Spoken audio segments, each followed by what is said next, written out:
नमस्कार दोस्तों, क्या आप जानते हैं कि हजारों साल पहले जब दुनिया ये मानती थी कि पृथ्वी चपटी है और सूर्य पृथ्वी के चारों ओर घूमता है, तब भारतीय विद्वान ब्रह्मांड के रहस्यों को समझ चुके थे। आज के इस वीडियो में हम जानेंगे कि प्राचीन भारत के खगोलविदों और वैज्ञानिकों को अंतरिक्ष के बारे में क्या-क्या पता था। उनकी खोजें इतनी सटीक थीं कि आधुनिक विज्ञान भी उन्हें मान्यता देता है। तो तैयार हो जाइए एक अद्भुत यात्रा के लिए, जहां हम जानेंगे प्राचीन भारत के अंतरिक्ष विज्ञान के रहस्य। सबसे पहले बात करते हैं महान गणितज्ञ और खगोलविद आर्यभट्ट की। 476 ईस्वी में जन्मे आर्यभट्ट ने 23 साल की उम्र में आर्यभट्टीय नामक ग्रंथ लिखा। पृथ्वी की गति की खोज। आर्यभट्ट ने सबसे पहले यह बताया कि पृथ्वी अपनी धुरी पर घूमती है। उन्होंने कहा कि सूर्य स्थिर है और पृथ्वी उसके चारों ओर घूमती है। यह खोज यूरोप में कोपरनिकस से लगभग 1000 साल पहले की थी। पृथ्वी की परिधि। आर्यभट्ट ने पृथ्वी की परिधि 24,835 मील बताई थी। आधुनिक विज्ञान के अनुसार पृथ्वी की वास्तविक परिधि 24,902 मील है, सिर्फ 67 मील का अंतर, बिना किसी आधुनिक उपकरण के। ग्रहण का वैज्ञानिक कारण। आर्यभट्ट ने बताया कि चंद्र ग्रहण पृथ्वी की छाया के कारण होता है और सूर्य ग्रहण चंद्रमा के सूर्य के सामने आने से होता है। उस समय लोग राहु केतु की कहानियों में विश्वास करते थे, लेकिन आर्यभट्ट ने वैज्ञानिक व्याख्या दी। 628 ईस्वी में ब्रह्मगुप्त ने अब्रह्म स्फुट सिद्धांत की रचना की। इस ग्रंथ में खगोल विज्ञान की गहन जानकारी है। गुरुत्वाकर्षण का प्रारंभिक विचार। ब्रह्मगुप्त ने लिखा कि पृथ्वी में एक आकर्षण शक्ति है जो सभी चीजों को अपनी ओर खींचती है। यह न्यूटन के गुरुत्वाकर्षण सिद्धांत से 1000 साल पहले की बात है। ग्रहों की दूरी और गति। ब्रह्मगुप्त ने विभिन्न ग्रहों की पृथ्वी से दूरी और उनकी गति की गणना की। उन्होंने बताया कि ग्रह अलग अलग गति से सूर्य के चारों ओर घूमते हैं। चंद्रमा और ज्वार भाटा। ब्रह्मगुप्त ने यह भी समझाया कि समुद्र में ज्वार भाटा चंद्रमा के कारण आता है। यह आधुनिक विज्ञान के अनुसार बिल्कुल सही है। ऋग्वेद, जो लगभग 3500 साल पुराना है, में ब्रह्मांड के बारे में गहन ज्ञान मिलता है। नासदीय सूक्त। सृष्टि का रहस्य। ऋग्वेद के नासदीय सूक्त में बिग बैंग सिद्धांत जैसी अवधारणा है। इसमें कहा गया है कि शुरुआत में न सत था न असत, न दिन था न रात, फिर एक महाविस्फोट से सृष्टि की उत्पत्ति हुई। समय और काल की अवधारणा। वैदिक ग्रंथों में समय को बहुत बड़े पैमाने पर मापा गया है। युग, मनवंतर, कल्प। एक कल्प यानी ब्रह्मा का एक दिन 4.32 अरब साल का होता है। यह पृथ्वी की वास्तविक आयु के बेहद करीब है। नवग्रह और नक्षत्र। वैदिक खगोल विज्ञान में 9 ग्रहों और 27 नक्षत्रों का विस्तृत वर्णन है। इन नक्षत्रों के आधार पर समय और दिशा का निर्धारण किया जाता था। 12वीं शताब्दी में भास्कराचार्य ने सिद्धांत शिरोमणि की रचना की, जो खगोल विज्ञान का एक महत्वपूर्ण ग्रंथ है। पृथ्वी की सूर्य परिक्रमा का समय। भास्कराचार्य ने गणना की कि पृथ्वी सूर्य की परिक्रमा 365.25875648 दिन में पूरी करती है। आधुनिक गणना के अनुसार यह समय 365.2596 दिन है। कितनी सटीकता है। ग्रहों का आकार और दूरी। भास्कराचार्य ने विभिन्न ग्रहों के व्यास की गणना की। उन्होंने बुध, शुक्र, मंगल, बृहस्पति और शनि की पृथ्वी से दूरी भी बताई। शून्य गुरुत्व की अवधारणा। भास्कराचार्य ने लिखा कि अंतरिक्ष में कोई ऊपर नीचे नहीं है।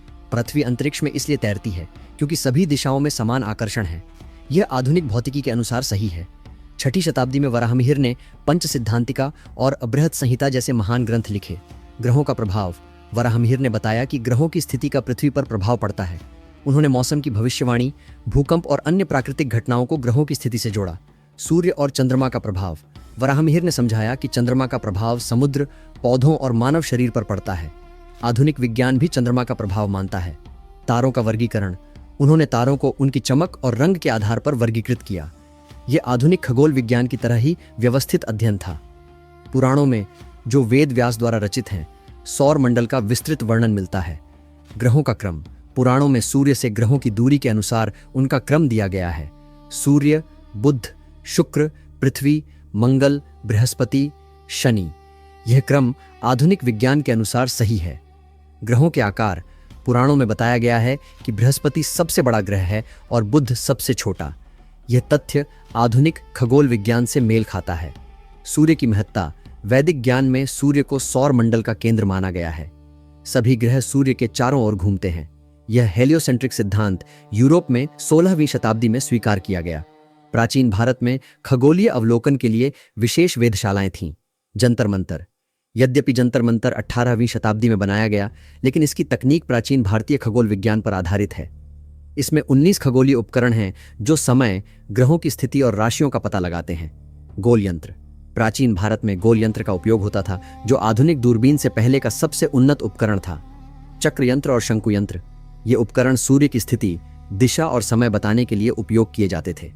इनकी सटीकता आश्चर्यजनक थी। प्राचीन भारत में समय मापने की बेहद सटीक प्रणाली थी। सूक्ष्म समय माप। वैदिक कालगणना में सबसे छोटी इकाई परमाणु है, जो 0.000026 सेकंड के बराबर है। आधुनिक विज्ञान में परमाणु इतना ही सूक्ष्म समय मानता है। विशाल समय अवधि।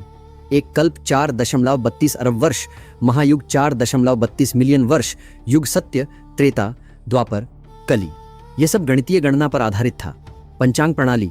पंचांग में तिथि, नक्षत्र, योग, करण और वार, ये 5 तत्व खगोलीय गणना पर आधारित हैं। आज भी पंचांग की गणनाएं बेहद सटीक होती हैं। प्राचीन भारत में 27 नक्षत्रों की विस्तृत जानकारी थी।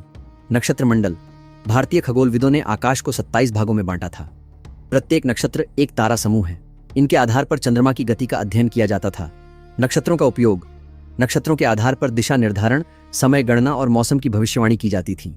नाविक समुद्र में दिशा जानने के लिए नक्षत्रों का उपयोग करते थे। ध्रुव तारा।